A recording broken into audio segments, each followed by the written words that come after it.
In this video, we're going to take a look at Blazor's data binding support. It's pretty common that you want to be able to get the value of web UI elements like inputs and handle those values in your code.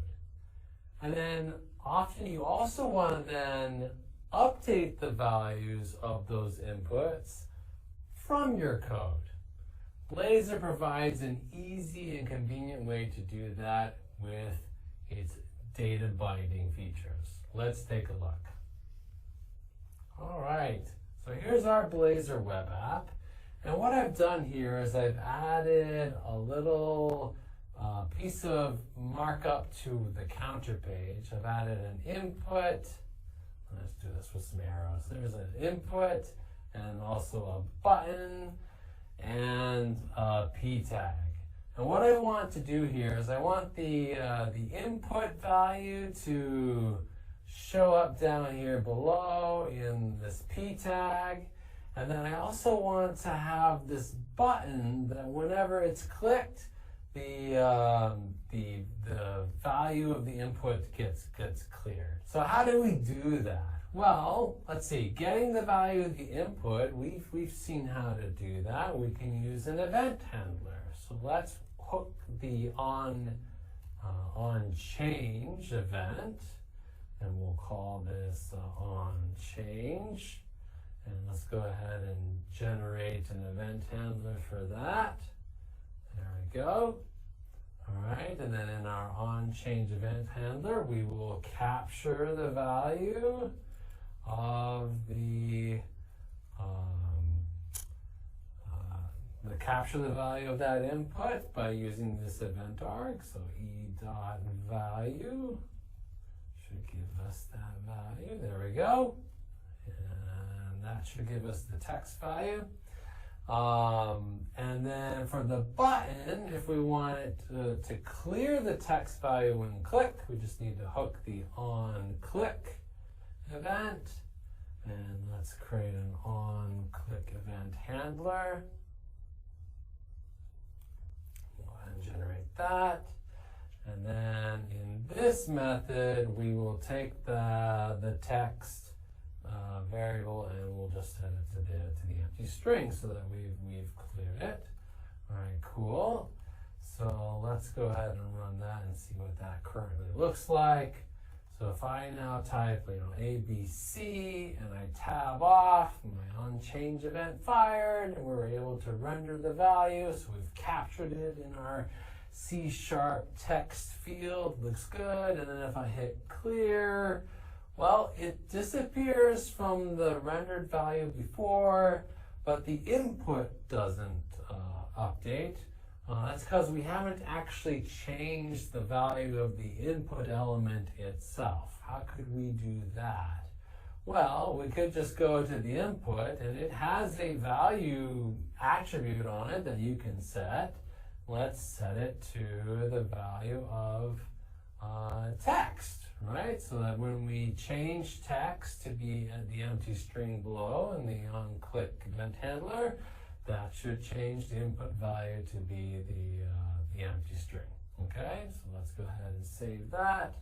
And so now if I type ABC and I tab away, we've got our value, and then I hit clear, and now both of them disappear. All right, cool. So I am now able to capture the value of the input into this variable, into my text variable, and then when I click clear, I'm able to change the value of the text variable, which changes the value of the input. And I've done that by creating an event handler and also setting the value manually.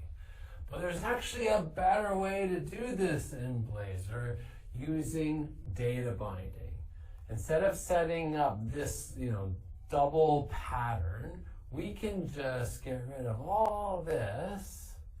And instead, we're going to use the @bind razor directive attribute, okay? And we'll just set this to be the text variable. We're going to bind the input its value to the value of the text variable. That means that when the input value changes, the text variable should change. When the text variable changes, the input value should now change. Okay, so we should be able to get rid of this onChange event handler. That can just go away. We'll still keep our onClick handler for our button. Okay, so let's go back to the code.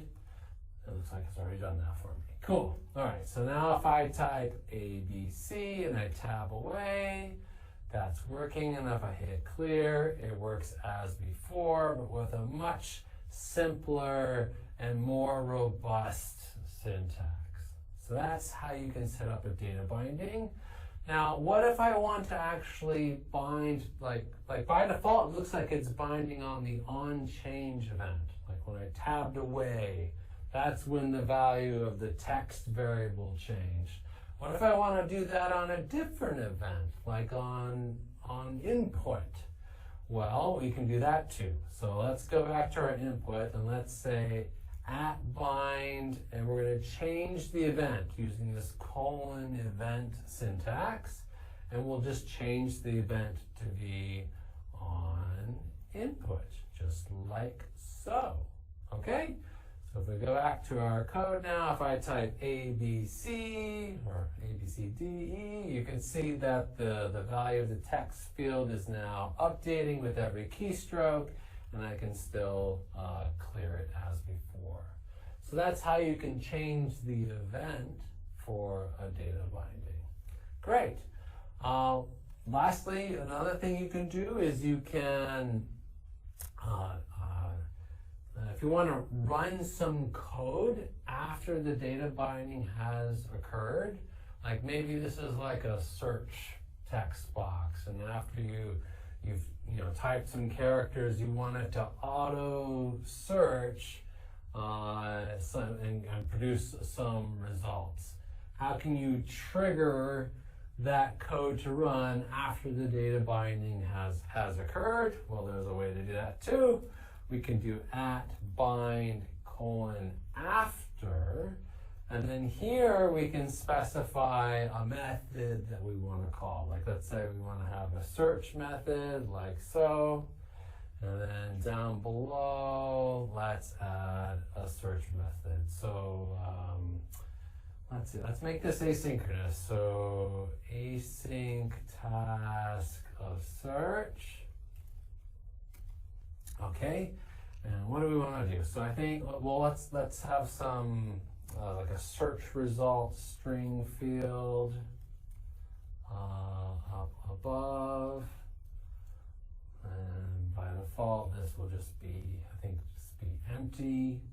Okay, and we'll display the search result like let's just like kind of below the div, or maybe in the div. Let's do it in the div. So right here, so P search result.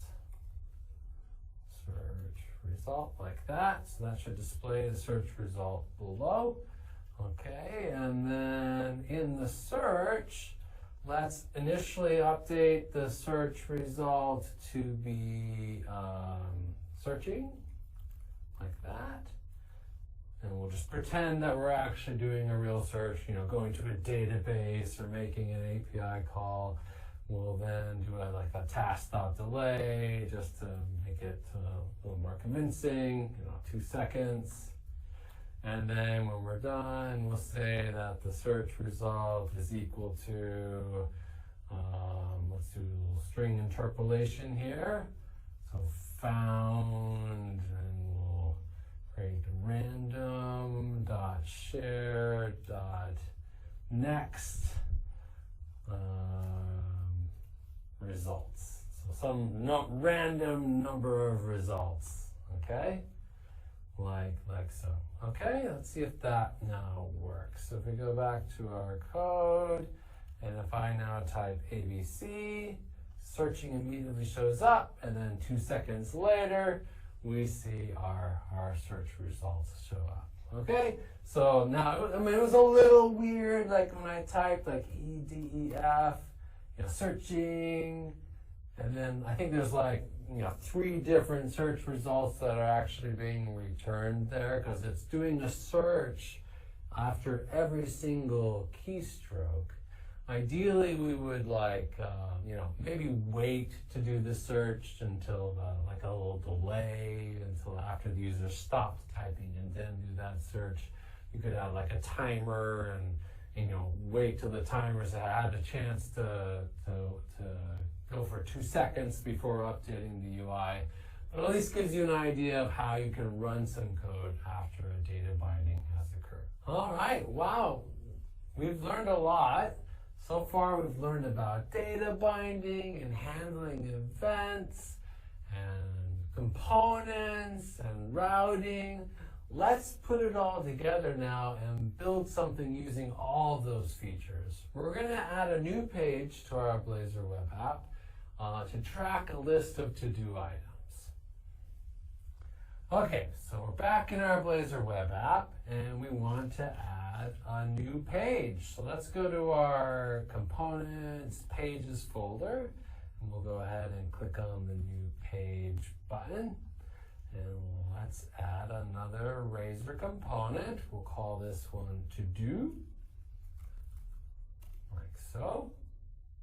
All right, there's our new To Do component. And we're going to give this component a route. We'll put the @page Razor directive at the top, and we'll specify the route as /to-do. Looks good. Now I want this page to show up in the layout along with the other pages in the nav menu. So let's go into the layout folder and find the nav menu component. And I'm just going to copy one of the existing links and replicate that.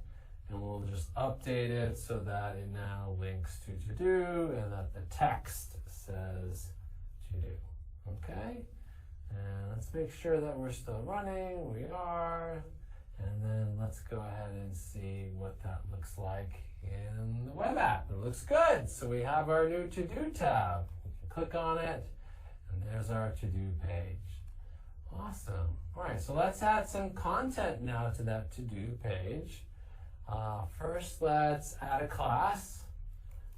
This is going to be a to-do item class that I'm going to use to track individual to-dos, and it's going to have a couple of properties on it. So public string title, like so, and then it's also going to have a Boolean is done property so that we know if this to-do item has been done or not. All right, great. Now let's have some state in our component. We want to track that list of to-dos, so let's create a list of to-do items, just like that. We'll call this to-dos, and we're going to move it up and just have an empty to-do list for our starters. Okay? Well, now, let's render the list of to-dos up above. So I'm going to create an unordered list. Right, and then in here, let's switch over to C# and do a for each. And we'll go over each to-do in to-dos. And then inside our for each loop, we'll switch back to HTML and we'll render individual list items. And for starters, we'll just render the to-do title, like that. Okay? Now if we save that, that should hot reload in, and it did, but we still don't see anything, and that's because we don't have any to-dos yet. We need a way to add some to-dos.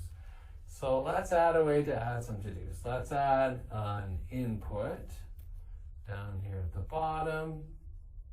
And then let's also add a button for adding to-dos. Add to-do, just like that. Okay. Now I want to add an on-click handler to my add to-do button, and we'll do. It's more descriptive. All right, and then let's generate that event handler. Ooh, looks good. There's our new event handler. Now, what do we want to do in here? Well, we need to be able to add a new to-do item based on whatever the user types in this input. So I'm going to add a string field, string new to-do, like that. And let's just move it up to be empty initially. And then we're going to use those data binding skills. We @bind our input to the new to-do, just like that. Okay, so now whatever's in the input should be bound to this string variable. And then when we click the add button, we can just say, well, if string that is null, or let's do a null or white space. If it's, if it's not, they didn't type anything, we don't want to add a to do for just a blank string. So if it's not null or type or white space, the new to do, then we can add it. So let's take our to-do list and we'll add a new to-do item. And in this to-do item, we'll set the title to be our new to-do, just like that. Okay, and then we should probably clear out the new to-do field to be empty again, just like so. Two-way data binding, so we can update the field, it should update the input as well. All right, let's go ahead and restart the app so that those changes can apply. And let's see if that works. So now we go back to the app. Okay, we've got our input. I don't know, eat. Oh, it's not working yet. Why is it not working? Well, the reason why it's not working is because this page is not yet interactive. Now, we haven't talked a lot about this yet. You may have noticed this when we were working on the counter page, that there was this render mode directive up at the top that's making the counter component interactive using interactive server. We need that in order to be able to handle UI events from within our to-do page component. We'll talk more about that in a future video, but for now, let's just go ahead and add that missing razor directive right at the top, and we'll make sure that that gets applied to the app. And then now let's see, can we add some to-dos? So eat, yes, okay, drink, sleep. Sleep is good. Great. Okay, so it's working. So we're able to add to-dos. Data binding is working. We need some, there's no checkboxes. To-do lists have to have checkboxes, right? So let's add a checkbox. Let's go and do, instead of just rendering the title, let's add a couple of inputs here. The first one will be of type checkbox, which is like a Boolean value, right? And so we want to bind the value of this checkbox to the current to-dos is done property. We haven't seen this before, but here we're using like a whole C# expression instead of just like a single value in our data binding expression. That's totally fine. That's totally cool. You can do that. And then maybe we'll also data bind the actual title too, so you can change the title of the to-do. So we'll just have a text box, and we will bind that to to-do.title, just like so. Okay. So if we save that, .watch is telling me it needs to restart. That's fine. Okay, so now if I say eat and delete. We've got check boxes, check boxes that we can check. Then we can edit this and say, shower instead of eat or whatever. And supposedly that's all data binding, but how can we tell? Well, let's count the number of to-dos that we don't have done yet and display that somewhere on the page. So let's do it right up here in the title. I'm just going to add some parens. That's just content. But inside the parens, I'm going to take our to-dos and let's count the number of to-dos. Well, this has got like a lambda where we take take a to-do and we check, like, is it not done?